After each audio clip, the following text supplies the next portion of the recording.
ஒரு வரலாறு ஒன்று படித்தேன், ரமலானினுடைய தலைப்பிறையில் நடந்த வரலாறு.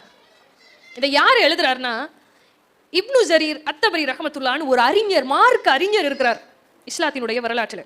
அவர் எழுதிய வரலாற்று நூலான கிசஸும் மினத் தாரிக் என்கிற நூலில் இந்த வரலாறு இருக்கிறது.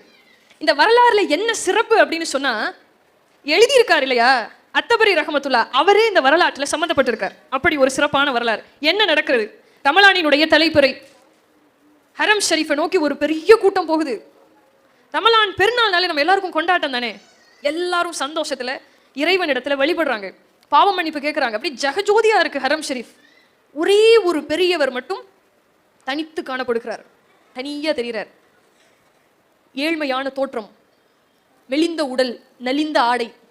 அவருக்கு வயசு 86, 86 இயர்ஸ் ஓல்டு. பேர் அபு கியாஸ். மஹ்ரிப் தொழுகைக்காக கூப்பிடுறாங்க, எல்லாரும் தொழுகையில் நிற்கிறாங்க. அந்த பெரியவர்னால எழுந்து தொழ முடியல. காரணம், 2 நாளா வீட்டில் பட்னி, 2 டேஸாக சாப்பிடல. இதை விட பெரிய விஷயம் என்னன்னா, ஷகருக்கு கூட அவங்க வீட்டில் சாப்பாடு இல்லை. முதல் நோன்பு ஷகருக்கு சாப்பாடு இல்லாமல் நோன்பு வச்சுட்டார். வயதானவர் இல்லையா, யோசிச்சு பாருங்க. தொழுகைக்கு நிற்க முடியல. அப்படியே மனசுக்குள்ள பல எண்ணங்கள் ஓடுகிறது. நாம பரவாயில்ல, இன்னும் 2 நாள் கூட சாப்பிடாம இருக்கலாம். வீட்டில் லேடிஸ்லாம் இருக்காங்க, 4 பெண் குழந்தைகள். அந்த முதியவருக்கு வயது வந்த பெண்கள் வீட்டில் இருக்காங்க. அவருடைய மனைவி, அவருக்கு 2 சகோதரிகள், அவங்க வீட்டில் இருக்காங்க. தாயாரும் வீட்டில் இருக்காங்க. எல்லாரும் பட்னியில் இருக்காங்க, 2 நாள் பட்னி. அப்படியே நினைக்கும் போது அவருக்கு அப்படியே கஷ்டமா இருக்கு. ஒரு திரகம் கிடைக்காதா? தினார கேட்கல, திரகம் கேட்கிறார். ஒரு திரகம் கிடைச்சா கூட பெரிய விஷயமா நினைக்கிறார். ஆனா மனசுக்குள்ள ஒரு ஆழமான நம்பிக்கை. என்ன நம்பிக்கைனா, இந்த வாழ்வாதாரம் என்பது இறைவனிடத்துல இருக்கு, அல்லாஹ் எனக்கு கொடுப்பாங்கிற நம்பிக்கையில இருக்கார். ஒரு வழியா மஹ்ரிப் தொழுகை முடிச்சுட்டு வீட்டுக்கு போயிட்டார். அடுத்த நாள் காலையில அபு கியாஸினுடைய மனைவி அபு கியாஸ் இடத்துல கேட்குறாங்க, அபு கியாஸே, 3வது நாள் பட்டினியில் இருக்கும், ஒரு பக்கம் நோன்பு, இன்னொரு பக்கம் சூடா இருக்கு. காலையில உங்களுடைய தாயார் பசியில மயங்கி விழுந்துட்டாங்க. உங்களை திருமணம் பண்ணி 50 வருஷம் ஆகுது. எனக்கு புதுசு இல்லை, இந்த பசி பட்னிலாம் எனக்கு புதுசு இல்லை. குழந்தைக பசியில மயங்கி விழும்போது எனக்கு கஷ்டமா இருக்கு. வெளியில போங்க, சம்பாரிச்சிட்டு வாங்க, சாப்பிட்றதுக்கு ஏதாவது வாங்கிட்டு வாங்கன்னு சொல்றாங்க. 86 வயசு ஆகுது அவருக்கு. யார் வேலை கொடுப்பா? ஆனாலும் போகிறார். ஆண் வாரிசு இல்லை இல்லையா, போகிறார். மக்காவுடைய வீதிகள்ல இரு பக்கம் இருக்கக்கூடிய கடைகளில் ஏறி ஏறி இறங்குறார் அந்த பெரிய மனுஷன். வேலை கேட்கிறார். 86 வயசுல என்ன வேலை கொடுக்க முடியும்? யாருமே இல்லைன்னு சொல்லிடுறாங்க. நோன்பு வைத்திருக்கிறார், சுபஹானல்லாஹ்.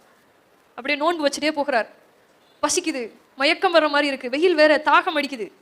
அப்படியே மக்காவினுடைய கிழக்கு பகுதியை நோக்கி போகிறார். லொஹர் தொழுகை நேரம் வந்துருச்சு, தொழுதுட்டு கிழக்கு பகுதியை நோக்கி போகிறார். ஒரு இடத்துல உட்கார்ந்துறார், ஒரு செவுரு நிழல் இருக்கு, உட்கார்ந்துறார். பசி, இந்த மாதிரி எண்ணங்கள்ல அவருக்கு மரணத்தினுடைய பயம் வருகிறது. ஒருவேளை மௌத்தாயிட்டா என்ன ஆகுறது? சொர்க்கத்துக்கு போகுமா, நரக்கத்துக்கு போகுமா? நம்ம கஷ்டத்துல இருக்க நமக்கு இதெல்லாம் தோணும் இல்லையா? நாமளே ஏதாவது வீட்டில் சும்மா உங்க ஹஸ்பண்டோட சண்டை போட்டப்பே நமக்கு தோணும் இல்லையா? அந்த மாதிரி அவருக்கு தோணுது, சொர்க்கத்துக்கு போகுமா, நரகத்துக்கு போகுமா? ஒருவேளை நரகத்துக்கு போனால் அந்த நரக நெருப்பு எப்படி இருக்கும்? இதெல்லாம் யோசிக்கிறார். யோசிச்சுக்கிட்டே அவர் உட்கார்ந்துருந்தார் இல்லையா, அந்த இடத்துக்கு கீழே ஒரு மண்ணு மாதிரி ஒரு தரை இருக்கு. அப்படியே வருடுறார். ஒரு வாள் மாதிரி கையில் படுது. அல்லாஹ் அக்பர் அப்படின்னு எந்திரிச்சு நின்றார். அவர் பாம்புன்னு நினைச்சிடறார். எந்திரிச்சிடறார், அல்லாஹ் பாதுகாப்பானாக. எந்திரிச்சு பார்க்குறார், ஒரு வாள் மாதிரி தெரியுது. பக்கத்தில் நின்று காலை வச்சு இப்படி தள்ளி பார்க்குறார், ஆடலை. அப்போ அது பாம்பு இல்லை. சரி என்ன? மண்ணை விலைக்கு விட்டுட்டு பார்க்குறார், ஒரு பணம் முடிப்பு அதிலே இருக்கிறது. சுபஹானல்லாஹ். கருப்பு கலர் பேகு, தங்க தினார்கள் உள்ளக்குள்ளே இருக்கு. கையில் எடுக்கிறார். 86 வயது முதியவர். 86 வயசாக இருந்தா என்ன, 26 வயசாக இருந்தா என்ன? சைத்தான் தானே. ஒரு நிமிஷம் பணக்கார வாழ்க்கையை யோசிச்சு பார்க்குறார். பெரிய காரு, பெரிய வீடு, அந்த காலத்தில் குதிரை வண்டி, பெரிய வீடு, 4 மகள்களுக்கு ஜகஜோதியா கல்யாணம் பண்ணி வச்சலாம், எல்லாம் யோசிச்சுட்டு ஒரு நிமிஷத்துல சுதாரிச்சுக்கிறார். அஸ்தோஃபிருல்லாஹ், என்ன யோசிச்சுக்கிட்டு இருக்கேன், ஒரு நிமிஷத்துல சைத்தான் வந்து என்ன வழி கெடுத்துட்டானே, இது யாருடைய பணம்னே தெரியலையே, யாரோ ஒருவர் தொலைச்சிருக்காங்க. மக்கா அந்த பாலைவனம் இல்லையா, மண் இருக்கிறதுனால மண்ணு மூடிடுச்சு. ஆனா இப்பதான் தொலைச்சிருக்காங்க. இது யாருடைய பணம்னு தேடி உடனே அவங்க கிட்ட கொடுக்கணுமே. இவ்வளவு காசுகளை வச்சுட்டு வீட்டுக்கு போனா வீட்டுல இருக்கிற லேடி சும்மா விடுவாங்களா? வீட்டுல பசி பட்டினி, 1 எடுங்க 2 எடுங்கன்னு சொல்லுவாங்களா? பயக்கிறார். அதுக்கு கண்ட்ரோல் பண்ண முடியாது இல்லையா, நம்ம கையில கண்ட்ரோல் இல்லாம போயிடுமே, என்ன செய்யலாம்னு யோசிக்கிறார். ஃபிக்ஹ் சட்டம் அவருக்கு ஞாபகம் வருது. இந்த மாதிரி ஏதாவது பொருள் காணாம போயிடுச்சு, அது ஒருத்தருக்கு கிடைக்குதுன்னு சொன்னா 1 வருஷம் வரைக்கும் நம்ம அந்த ஓனருக்காக வெயிட் பண்ணணும். முதல்ல அப்படி ஒரு பொருளை நீங்க எடுத்தீங்கன்னு எல்லார்கிட்டையும் சொல்லணும். ஓனர் 1 வருஷம் வரைக்கும் வரலன்னா அதை நீங்க வச்சுக்கலாம். இது சட்டம், ஷரியத் சட்டம். இது 1 வருஷம் வரைக்கும் இத்தனை தங்க தினார்களை கையில வச்சுக்கிட்டு எப்படி பார்த்துட்டே இருக்க முடியும்? ரொம்ப கஷ்டம். வாய்ப்பே இல்லைன்னு வைங்களேன். அப்ப அது இல்லை, இங்கேயே இந்த இடத்துலயே விட்டுட்டு போறதுக்கும் அவருக்கு மனசு வர மாட்டேங்குது. வேற யாராவது எடுத்து அவங்க யூஸ் பண்ணிக்கிட்டாங்கன்னா தப்பா போயிடும் இல்லையா? பயங்கரமா யோசிக்கிறார். அல்லாஹ்விடத்துல பாதுகாப்பு தேடிட்டு அல்லாஹ் எனக்கு பொறுமையை கொடுன்னு துவா செஞ்சுட்டு வீட்டுக்கு போகிறார். 86 வயது முதியவர், பெரிய பட்டணம், 1000 பொற்காசுனா அது கொஞ்சம் பெரிய இதாக தான் இருக்கும், மறைச்சு வச்சுட்டு உள்ள போறார். அந்த அம்மா 50 வருஷம் வாழ்க்கை நடத்தியிருக்கு அவரோட. என்ன மறைக்கிறாருன்னு தெரியாதா? அபு கியாஸே என்ன மறைக்கிறீர்கள் அப்படின்னு கேட்குறாங்க. ஒன்றும் இல்லையே, ஏதோ மறைக்கிறீங்க, எடுங்க என்னதுன்னு கேட்குறாங்க வீட்டுக்குள்ளே போனோன்னு. உங்ககிட்ட நான் சொல்லுவேன், ஆனால் நீ யார்கிட்டையும் சொல்லக்கூடாதுன்னு சொல்கிறார். சரி சொல்லுங்க. மனைவியும் மார்க்கப்பட்டு கொண்டவங்க தான் சொல்கிறார். நடந்த விஷயத்த சொல்கிறார். அப்படியே போனேன்னா ஒரு இடத்துல இருந்தது, வருடினேன், அது பாம்புன்னு நினச்சேன், அதுக்கப்புறம் அது தங்க காசுகளாக இருந்தது, நான் வீட்டுக்கு எடுத்துகிட்டு வந்துட்டேன். இப்போ மனைவி பேசுகிறாங்க. அபு கியாஸே 3 நாட்கள் பட்டினியில் இருக்கும், ஒரே 1 தினார் எடுங்க, 1 தினார் எடுங்க. கோபம் வருகிறது அபு கியாஸுக்கு. அல்லாஹுவின் மீது ஆணையாக நான் சொல்லுகிறேன், இதிலிருந்து ஒரு தங்க தினாரை கூட நான் என் கையில தொடக்கூட மாட்டேன். ஒருவேளை இப்படி ஒரு தங்க பண மூட்டை வந்து நம்ம வீட்டுக்குள்ள இருக்குங்கிறத நீ மற்ற பெண்கள் இடத்திலே சொன்னால், 86 வயது முதியவர் சொல்லுகிறார், உன்னை நான் விவாகரத்து செய்து விடுவேன்னு சொல்றார். அமைதி ஆயிடுறாங்க, பேச முடியல. இப்போ ஓனரை தேடி போகிறார் அந்த பெரியவர் அபு கியாஸ். அந்த காலத்துலலாம் இந்த மாதிரி யாராவது ஒருத்தர் எதையாவது காணா போட்டாங்கன்னா ஹரம் ஷெரீஃப்ல வந்து அறிவிப்பாங்க, இந்த மாதிரி காணா போட்டுட்டேன், உங்ககிட்ட இருந்தா கொடுங்கன்னு சொல்லி. இப்போ இவர் ஹரம் ஷெரீஃபுக்கு போகிறார். இங்கே தான் இந்த வரலாற்றை அறிவிக்கிறார் இல்லையா, அத்தபரி ரஹ்மத்துல்லா இவரை சந்திக்கிறார், அந்த பெரியவரை சந்திக்கிறார். ஹரம் ஷெரீஃபுக்கு போயிட்டாங்க, அத்தபரி ரஹ்மத்துல்லாவும் இருக்காரு, அபு கியாஸும் இருக்காங்க. தொலைச்சார் இல்லையா, அவர் வரார் இப்போதான் ஃப்ரேம்குள்ளேயே. ஹரம் ஷெரீஃப் அறிவிக்கிறாங்க, நான் ஒரு குராசான் வாசி, சோவியத் ரஷ்யாவில் இருக்கக்கூடிய ஒரு பகுதி குராசான், அங்கிருந்து வந்திருக்காரு, அவர் ஹஜ் பண்றதுக்காக வந்திருக்காரு. அப்போ தொலைச்சிட்டார். அதை அவர் இப்படி சொல்லுகிறார், நான் ஒரு குராசான் வாசி, ஹாஜிக்களே, வருகிற வழியிலே மக்காவிலே என்னுடைய 1000 தினார்கள் கொண்ட ஒரு பணமிடிப்பை நான் தவற விட்டு விட்டேன். உங்களில் யாராவது அதை பார்த்தால், அது உங்களுக்கு கிடைத்தால் தயவு செய்து என்னிடத்திலே கொடுத்து விடுங்கள், அல்லாஹ் உங்களுக்கு ரஹ்மத் செய்வான்.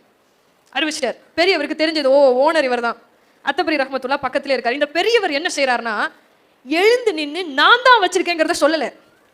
அவர் என்ன சொல்றாருன்னா, குராசான் வாசியே, நீர் சொல்லுவதெல்லாம் சரிதான், அரபு நாடு இப்ப ஏழ்மையில இருக்கிறது, விவசாயம் இங்கே செழிக்கல, எல்லோரும் இங்கே பெரும்பாலும் ஏழைகள் தான். ஒருவேளை உன்னுடைய 1000 தங்க தினார்கள் கொண்ட அந்த பணமிடிப்பு இந்த ஊர்ல இருக்கக்கூடிய ஏழைகள் யாராவது ஒருவர் கையில் கிடைத்தால், அவர்கள் அதை கொண்டு வந்து உம்மிடத்தில் கொடுத்தால், பதிலுக்கு நீர் என்ன செய்வீர்?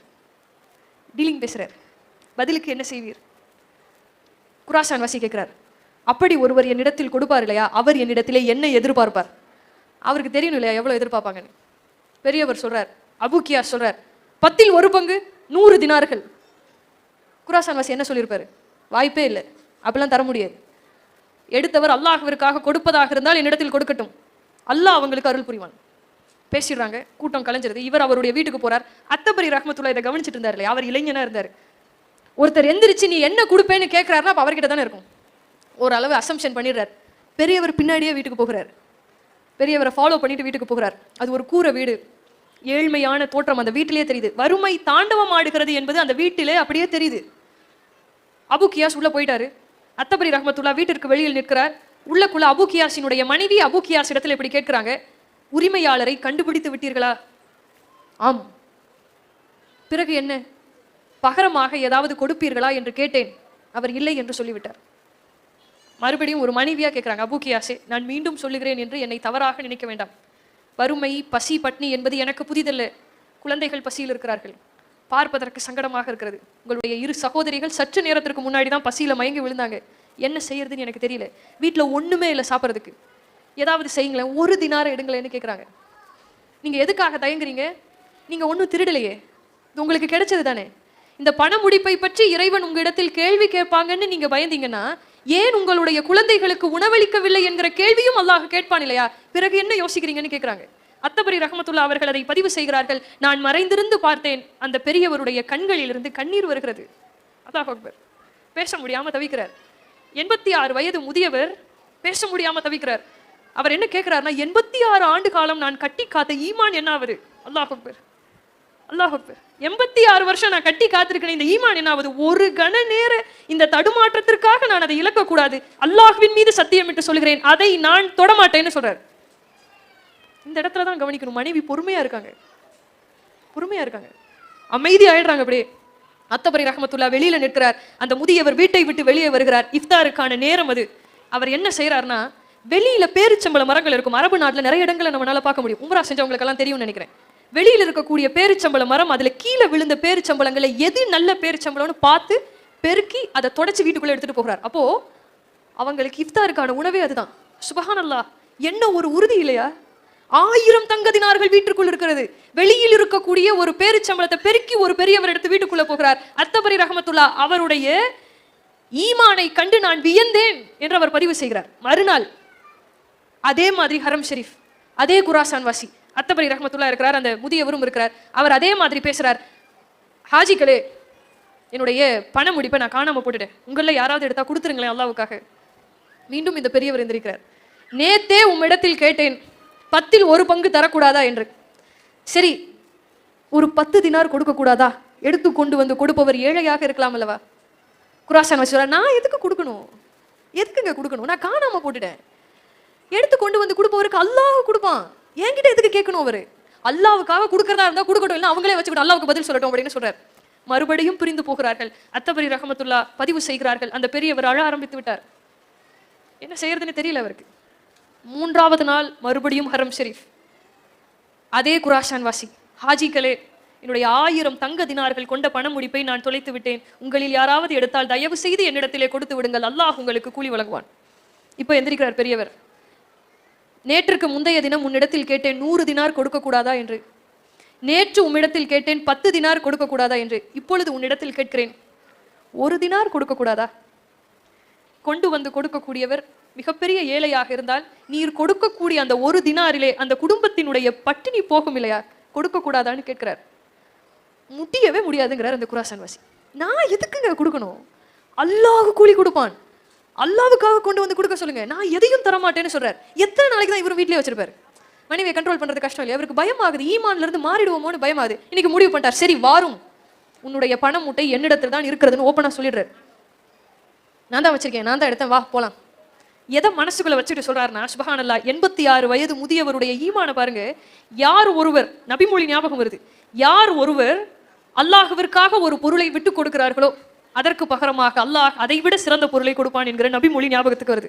மனசை கல்லாக்கிக்கிட்டு வாரும் என்னிடத்தில் தான் இருக்குன்னு கூட்டிட்டு போகிறார். இப்போ அத்தபரி ரஹமத்துல்லா என்றாகிறார். ஏன்னா அவருக்கு தான் தெரியும் இல்லையா இவர்கிட்ட தான் இருக்குன்னு சொல்லி.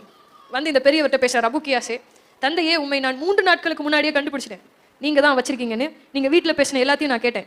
இப்போ இந்த பண முடிப்பை நீங்க அவங்க கிட்ட ஒப்படைக்க போறீங்க இல்லையா? இந்த நேரத்தில் நான் அதை பார்க்கணும்னு நினைக்கிறேன், என்னையும் கூட்டிட்டு போறீங்களான்னு கேட்கிறார். வாரும், இதுல என்ன இருக்கு, அவரோட தான் அவர்கிட்ட கொடுக்க போறேன், நீங்க வந்து பாருங்க அப்படின்னு சொல்லிடுறார். 3 பேரும் அபு கியாஸினுடைய வீட்டிற்கு போகிறார்கள். அதே ஏழ்மையான வீடு, உள்ளக்குள்ள எல்லா பெண்களும் பசி மயக்கத்துல இருக்கிறாங்க. உள்ள போகிறார் அபு கியாஸ், மனைவியை கூப்பிடுறார், எடுத்துட்டு வா அந்த பண முடிப்பை. சுபஹானல்லாஹ், மண்ணில இருந்து தான் எடுத்தார், அதிலே மண் இன்னும் படிந்திருக்கிறது, அதை அவர்கள் பிரித்து கூட பார்க்கவில்லை. சுபஹானல்லாஹ், கொண்டு வந்து கொடுக்கிறார். மற்ற லேடிஸ்க்கெல்லாம் அப்பதான் விஷயமே தெரியுது. தர்ம சங்கடமாக இருந்தது அந்த பெண்களை பார்ப்பதற்கு. அவர்கள் கண்கள் விரிந்து கண்களில் இருந்து கண்ணீர் வந்தது. இப்படி ஒரு பண முடிப்பு இருந்தும் என்னுடைய தந்தை எனக்கு உணவு கொடுக்கவில்லையே என்கிற அழுகை அவர்கள் முகத்தில் பார்க்கிற பொழுது தர்ம சங்கடமாக இருந்தது என்று அத்தபரி ரஹமத்துல்லா பதிவு செய்கிறார். அந்த குராசான் வாசி என்ன செய்யறாரு, பண முடிப்பை பார்த்தோன்னே அவருக்கு சந்தோஷம். இவர் என்ன சொல்லி கொடுக்குறாருன்னா, உன்னோட தானா பாருன்னு சொல்றார். வாங்கிடுறார். வாங்கிக்கிட்டு 1000 தங்க தினார்கள் இருக்கான்னு கொட்டி என்றார் வீட்டுக்குள்ள வச்சு. ஒன்னொன்னா என்றார். கரெக்டா இருக்கு 1000, ஏன்னா ஒண்ணு கூட அவங்க தொடலை இல்லையா? திருப்பி அதை உள்ளக்குள்ள போட்டுட்டு முடிப்பை முடிச்சுக்கிட்டு இடுப்புல சொருகிட்டு டப்புனு வீட்டை விட்டு வெளில போயிடுறார். நன்றி சொல்லல, நன்றியை விடுங்க, நன்றி கலந்த பார்வை கூட அவர் பார்க்கல. வாங்கிட்டு அவர் பாட்டுக்கு வெளில போயிட்டார். அத்தபரி ரஹமத்துல்லா வருத்தத்தோடு பதிவு செய்கிறார், என்ன மனுஷன் இவரு, எப்படி ஈமானோடு இந்த பெரியவர் அதை பத்திரமாக வைத்திருந்தார், ஒரு நன்றி சொல்லல. சரி, நீ நன்றி சொல்ல வேண்டாம், நன்றி கலந்த பார்வையாவது பார்க்க கூடாதா? இப்படி எடுத்துட்டு போறாரு இந்த மனிதர். நிலை குலைந்து போய் உட்காருறார் அந்த 86 வயது அபு கியாஸ் அவர்கள். மனைவி பக்கத்துல உட்கார்றாங்க. யாருக்கும் என்ன பேசுறதுனே தெரியல. என்ன பேச முடியும்? அவங்களோடது அல்ல, அவங்க கிட்ட கூட நீ கேட்கவும் முடியாது. அதுக்கு உரிமை கொண்டாடுறதுக்கு நம்ம யாருமே இல்லை. ஒருவர் மாத்தி மாத்தி முகத்தை பார்த்துக்கிட்டே இருக்காங்க. அல்லாஹ் பெரியவன், சுபஹானல்லாஹ். அல்லாஹ் நம்ம எவ்வளவு கஷ்டப்படுறோங்கிறது அல்லாஹ்க்கு தெரியும் இல்லையா? கொஞ்ச நேரத்துல போனார் இல்லையா அந்த குராசான் வாசி, திரும்ப வர்றார். திரும்ப வந்து வீட்டு கதவை தட்டார். அபு கியாஸ் எழுந்து போய் கதவை திறக்கிறார். குராசான் வாசியை பார்த்த உடனே இவருக்கு கோபம் வந்து, என்ன கேட்கணும்னு நினைக்கிறாருன்னா, எதுக்கு வரீங்க, இன்னும் என்ன என்கிட்ட இருந்தீங்க, என்னதை வாங்கிக்க போறீங்க, அதை எல்லாத்தையும் எடுத்துட்டு போயிட்டீங்களே, இப்படிலாம் சொல்லணும்னு இவருக்கு தோணுது. ஆனால் ஈமான் தடுக்கிறது. கோபப்படுறதுக்கு எதுவுமே இல்லை இல்லையா? லாஜிக்கே இல்லை கோபப்படுறதுக்கு. அமைதியா இருக்கார். அவர் கேட்கிறார் குராசான் வாசி, அருமை தந்தையே, உள்ளே வரலாமா? இப்ப கேட்கிறார், எதுக்கு வரீங்க, என்கிட்ட எதுவுமே இல்லைன்னு நான் அதை அப்படியே உங்ககிட்ட கொடுத்துட்டேன் இல்லையா? அவர் உள்ள வரார். அந்த பெரியவரினுடைய கரங்களை பிடித்து கொண்டு அவர் சொல்லுகிறார், அருமை சிறிய தந்தையே, என்னுடைய தந்தை இறப்பதற்கு முன்னால் என்னிடத்தில் ஒரு சத்தியம் வாங்கி கொண்டார். நீ ஹஜ் செய்ய வேண்டும், நீ ஹஜ்ஜிற்காக அந்த பயணத்தை மேற்கொள்ளுகிற பொழுது இந்த 1000 தங்க தினாரை நீ எடுத்துட்டு போகணும். மக்காவில் இருக்கக்கூடிய ஒரே ஒரு ஏழைக்கு இதை நீ கொடுக்கணும், ஒருத்தருக்கு தான் கொடுக்கணும், முழுசா கொடுத்துடணும். அவர் சத்தியம் வாங்கி இருக்கிறார். நிபந்தனை என்னன்னா, உண்மையிலுமே அவர் அந்த 1000 தங்க தினார்களை வாங்குவதற்கு தகுதியானவர் தானா என்பதை பார்த்துட்டு கொடுக்கணும்னு சொல்றார். அப்படி நான் ஹஜ் பயணத்திற்காக எடுத்துட்டு வரும்போது மக்காவில் நான் அதை தொலைச்சிட்டேன். ஹரம் ஷெரீஃபிலே 3 நாட்கள் கேட்டதற்கு பிறகு உங்களிடத்தில் தான் இருக்கிறது என்று தெரிந்தது. உங்களிடத்தில் இருந்து வாங்கி கொண்டு நான் வெளியில் போகிற பொழுது என் மனதிற்குள்ளே ஒரு சிந்தனை வந்தது, இந்த 1000 தினார்கள் இந்த நாட்டிலே உங்களை தவிர வேறு யாருக்கு தேவைப்படும்? நீங்களே வச்சுக்கோங்க, அல்லாஹ் உங்களுக்கு பரக்கத் செய்வானாக. சொல்லிட்டு நிக்கல, எப்படி வாங்கிட்டு நிக்கலையோ அதே மாதிரி சொல்லிட்டும் நிக்கல. நன்றியை எதிர்பார்க்கல, நன்றி கலந்த பார்வைக்கும் அவர் வெயிட் பண்ணல. மடமடன் வீட்டை விட்டு வெளியில வந்துறாரு. அத்தபரி ரஹ்மத்துல்லாவுக்கு ஆச்சரியம், யாரா இந்த மனுஷன் 1000 தினாரை ஒருத்தருக்கே கொடுக்குறாரு, பெரிய பணக்காரரா இருப்பாரோ, யார் அவர்னு தெரிஞ்சுக்கிறதுக்கு வெளியில வரார். வந்தவரை காணோம், மாயமா மறைஞ்சு போயிடுறாரு. சரி, இவ்வளவு நேரம் இந்த வீட்டுக்குள்ள இருந்தாச்சு, அந்த பெரியவரை பார்த்தாச்சு, போயிட்டு வரேன்னு சொல்லிட்டு போகணும் இல்லையா? அதற்காக அத்தபரி ரஹ்மத்துல்லா உள்ளுக்குள்ள போகிறார். பெரியவரை பார்த்து இப்படி சொல்லுகிறார், அபுகியாஸ் அவர்களே, உங்களுக்கு இந்த 1000 தங்க தினார்கள் கிடைத்ததிலே எனக்கு மிக்க மகிழ்ச்சி, நான் வருகிறேன்னு சொல்றார். இங்கதான் அந்த பெரியவருடைய மனசை பார்க்கணும். எங்க போற, உட்காரு, நான் உனக்கு ஒரு விஷயத்த சொல்லணும்னு சொல்றார். ஏதோ சொல்ல போகிறார். அவருக்கு 86 வயது ஆகிறது இல்லையா? இப்போ இந்த 86 வயதுல மார்க்கத்தை பற்றி அவருக்கு இவரை விட அதிகம் தெரிஞ்சிருக்கும். அதனால ஏதோ சொல்ல வருகிறார்னு நிற்கிறார். நம்முடைய பெருமானார் ரசூல் ஸல்லல்லாஹு அலைஹி வஸல்லம் அவர்கள் உமர் ரலியல்லாஹு அவர்களுக்கு கூறிய ஒரு நபி மொழியை நான் உனக்கு சொல்லட்டுமா? சொல்லுங்கள் அப்படின்னு சொல்லி அவர் கேட்கிறார். அபுகியாஸ் அவர்கள் சொல்ல ஆரம்பிக்கிறார். என்ன சொல்றாருன்னா, உங்களுக்கு ஏதாவது பரிசு கிடைத்தால், வெகுமதி கிடைத்தால் அதை வேண்டாம் என்று சொல்லாதீர்கள், அதை ஒப்புக்கொள்ளுங்கள். நீங்க வேண்டான்னு சொல்லிட்டீங்கன்னு சொன்னா அல்லாஹுவினுடைய வெகுமதியை வேண்டான்னு சொல்றதற்கு சமம். அல்லாஹுவினுடைய வெகுமதியை வேண்டான்னு சொல்றதுக்கு சமம். அதனால வேண்டான்னு சொல்லாதீங்க. ஒருவேளை நீங்க வெகுமதியை வாங்கக்கூடிய அந்த நேரத்துல உங்களை சுற்றி யாராவது இருந்தால் அதை அவர்களுக்கும் பகிர்ந்து கொடுங்கள். அல்லாஹ் அக்பர். அந்த நபி மொழியை சொல்லிட்டு சொல்றார், தெரிஞ்சோ தெரியாமலோ 3 நாளா இந்த விஷயத்துக்குள்ள நீயும் இருந்திருக்க, உட்காரு, உனக்கும் இதுல பங்கு இருக்கு. 10 பேர் கணக்கு வருது. அத்தபரி ரஹ்மத்துல்லா, அபுகியாஸ், அவருடைய மனைவி, 4 மகள்கள், 2 தங்கை, ஒரு அம்மா, 10 பேர் உட்கார்ந்து பிரிக்கிறாங்க. தலைக்கு 100 தினார்கள் வருது. சிறப்பா இஃப்தார் நடக்குது. அத்தபரி ரஹ்மத்துல்லா அங்கே இஃப்தார் முடிக்கிறார். முடிச்சுட்டு அபுகியாஸ் அவருடைய மனைவி இடத்துல இப்படி சொல்றார், பார்த்தாயா அல்லாஹ்வினுடைய கருணையை, பார்த்தாயா? ஹராமாக 1 தினார் கூட தொடக்கூடாது என்று நாம் நினைத்தோமே, அதற்கு பகரமாக அல்லாஹ் 1000 தினார்களை நமக்கு கொடுத்திருக்கிறான். அல்லாஹ்வினுடைய கருணையை நினைத்து 2 பேரும் அழுகிறாங்க. இதை முடிச்சுட்டு அபுகியாஸ் வீட்டை விட்டு வெளியில வரார், 100 தினாரை கையில் எடுத்துக்கிட்டே.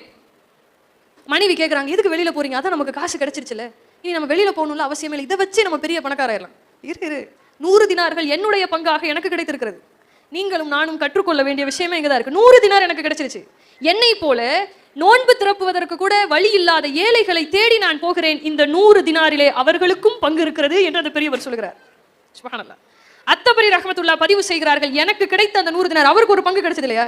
அந்த 100 தினார்ல தான் அவர் புத்தகங்களை வாங்குகிறார். அந்த 100 தினார்ல புத்தகங்களை வாங்கிதான் அவர் படித்து அறிஞராகிறார். அதுலதான் அவர் ஞானி ஆகிறார். இந்த நூலையே அந்த 100 தினார்ல தான் எழுதுகிறார். 16 வருஷத்துக்கு பின்னாடி மக்காவுக்கு போகிறார். மக்காவுக்கு போன உடனே அந்த குடும்பத்தை தேடுறார். தெரிஞ்சிருது அந்த பெரியவர் இறந்து போயிட்டாருன்னு சொல்லி. அந்த பெண்கள்லாம் இருந்தாங்க இல்லையா, 4 மகள்கள், பெரிய குடும்பத்துல திருமணம் முடிச்சு கொடுக்குறாங்க, பெரிய செல்வந்தர்களா இருக்கிறாங்க, பேர பிள்ளைகள்லாம் இருக்கு. கூப்பிட்டு வச்சு பாடம் நடத்துறார். உன்னுடைய தாத்தா யார் தெரியுமா? வரலாறை அவர் சொல்லுகிறார். இந்த வரலாறு அவரோட வரலாற்று நூலை எழுதுகிறார். சுப்ஹானல்லாஹ், அல்ஹம்துலில்லாஹ்.